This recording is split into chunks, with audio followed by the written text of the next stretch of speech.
ბატონ ღარიბაშვილს არც აღვიქვა ხალხო. თეთრ მოდით შემოთე მინდა გითხრათ რომ ბატონ ღარიბაშვილი 20 საათი საუბრობს დაცულობდროებასთან ჩემზე.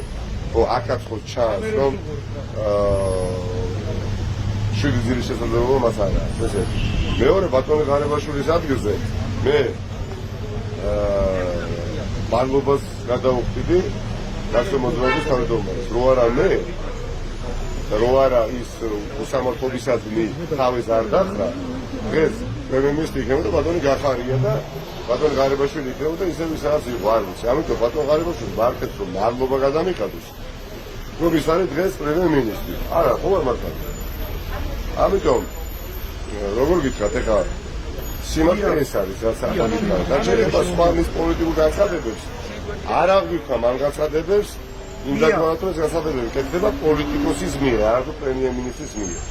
იმიტომ რომ ჩვენ ხომ ნახეთ, ნუ ადამიანი როცა იყო დასაქმებული პრემიერ-მინისტრად, როგორც კი მოინდომა მისმა დამსახურებამ, იმ წელს ის გადადგა. მე შეუწყე ხელი ახლა მოსულიყო პრემიერ-მინისტრად და მე შეუწყე ბეგობელთან ერთად რომ აღარ იყოს თუნდაც ნომინალურად პრემიერ-მინისტრი ძალიან